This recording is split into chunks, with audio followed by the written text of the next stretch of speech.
हे आपका वापस स्वागत है। मैं Vivek Bindra, founder and CEO बड़ा बिजनेस .com। आपने थंबनेल पे बिल्कुल ठीक पढ़ा है।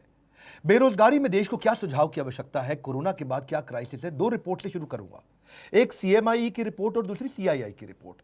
अगर सीएमआई की रिपोर्ट देखें तो 20 अप्रैल तक 14 करोड़ लोगों की नौकरी जा चुकी है। बहुत दुख की बात है। पर अगर सीआईआई का डेटा देखें तो 30 करोड़ लोगों की नौकरी जाने वाली है। 15 मई तक 30 करोड़ लोगों की नौकरी जा चुकी होगी। हमारा देश जो कि बहुत बड़ा है, 137 करोड़ की पॉपुलेशन है। 137 करोड़ लोगों में से 16 साल से ज्यादा की उम्र वाले लोग 100 करोड़ से ज्यादा है।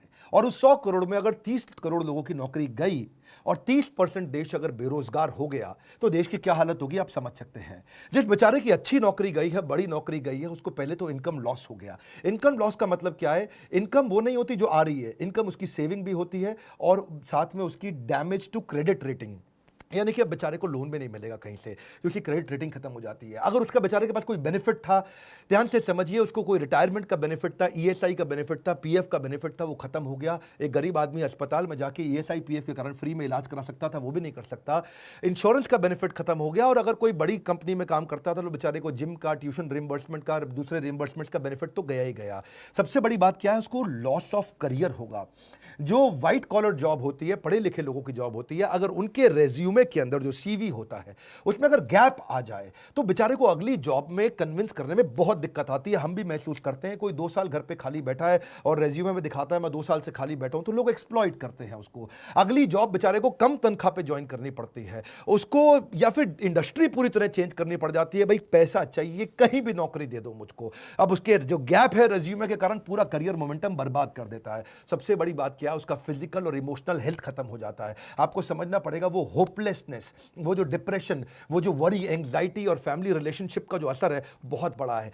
कितने डिप्रेशन के केस आएंगे उसका कोई अंदाजा नहीं है। अपने दोस्त में अमेरिका से मैं बात कर रहा था, बोले कई लोग अंदर से टूटेंगे जो अभी दिखेगा थोड़े दिनों बाद। इस समय तो केवल कोरोना कोविड हो रहा है। जब ये टूटे हुए लोग बाहर निकलेंगे क्या हाल होगा? ब्रोकन फैमिलीज सबसे ज्यादा इस समय दिखेंगी। One of the top most reason क्यों डिवोर्स हो रहे हैं, बेरोजगारी डिवोर्स के टॉप मोस्ट रीजंस को कंट्रीब्यूट करता है। और जब डिवोर्स हो जाता है तो जुवेनाइल डिलिंक्वेंसी, यानी कि छोटे बच्चे आपराधिक वारदात में घुसते हैं। जुवेनाइल डिलिंक्वेंसी का मतलब है 14 साल से कम उम्र का बच्चा भी कोई ना कोई चाकू, छुरी, गलत काम, चोरी चक्कारी में पड़ना शुरू हो जाता है। इसका कारण क्या है? कारण बाद में, असर क्या है? परपर्टेड इंक्रीज इन क्राइम।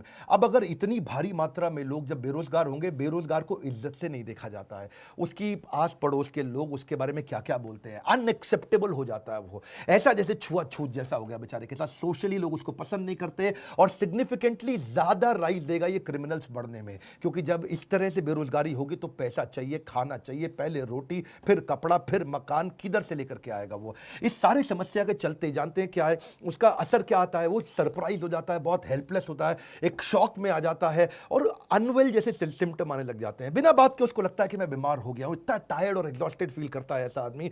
मैं जब लोगों से बात कर रहा हूं, इमोशनली इतना स्ट्रेन फील कर रहे हैं, दूसरों पे विश्वास करना बंद कर देते हैं, गुस्सा, लॉस ऑफ इंटरेस्ट, मतलब हर चीज में स्ट्रेस, घर में तो कलेश बढ़ते ही है और साथ में इतना इरिटेटेड आदमी काम करेगा तो कैसे करेगा? आपको सबसे पहला काम क्या है?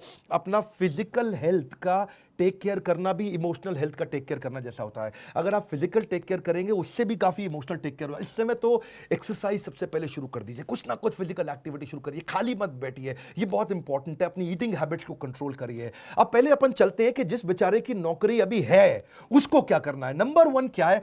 जिसकी नौकरी चल रही है, 2 हिस्सों में लेते हैं इसको, जिसकी नौकरी चल रही है या जिसकी चली गई है। अगर आपकी नौकरी चल रही है, पहली चीज वर्क फ्रॉम होम को सीरियसली ले लो भाई लोग।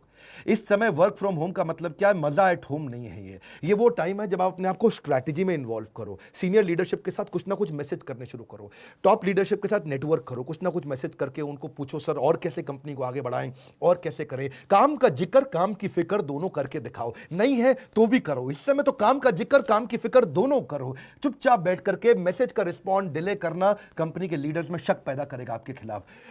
स्ट्रैटेजी में इन्वॉल्व हो, ऑपरेशंस में भी इन्वॉल्व हो। देखो मार्केट में बेस्ट प्रैक्टिस क्या है, पढ़ो उन पॉजिटिव कंटेंट को जहां से लोग बिजनेस को घर से कैसे चला लेते हैं उसके बारे में समझो।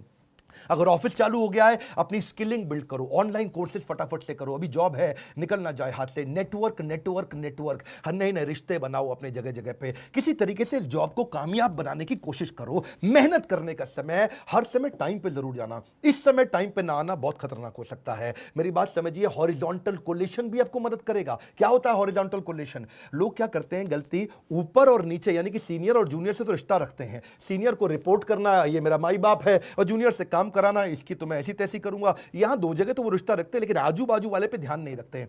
मैं बताऊं, आपको नौकरी से निकलवाने में ज्यादा काम सीनियर का नहीं होता, आपके आजू बाजू वाले का होता है। वही आपके बारे में रिपोर्ट करता है, सर घर में खाली बैठ के तनख्वाह ले रहा है, सारा काम तो मैं कर रहा हूं, क्योंकि उसको अपने नंबर बनाने हैं। इसलिए आजू बाजू में रिश्ते बनाए रखो, फ्लेक्सिबल रहो। नया काम भी आ जाए तो ये मत बोलना इस समय मेरा काम नहीं है, ये मेरा काम नहीं है। जिम्मेदारी की शक्ति को समझना पड़ेगा। हनुमान जी ने नहीं बोला था मैं जाकर के पर्वत से नहीं लेकर के आऊंगा संजीवनी बूटी लक्ष्मण जी के लिए, क्योंकि मेरा काम तो श्रीलंका के ऑपरेशन कोलंबो में रावण को निपटाने का था। उन्होंने नहीं बोला कि भगवान जब आपने ज्वाइनिंग कराई तो आपने मुझको थोड़ी कहा था ट्रैवल भी करो, तुम कोलंबो से काठमांडू जाओ, वहां से जाकर संजीवनी बूटी लेकर के आओ। हनुमान जी को जो काम दिया गया वो करा। इस समय हनुमान बनने का समय, फ्लेक्सिबल रहो, कंप्लेन बिल्कुल नहीं करो, हर समय मदद के लिए तैयार रहो और जितना हो सके पॉजिटिव रहो। ये तो बातें थी जिनकी बाजारों की नौकरी अभी चल रही है, लेकिन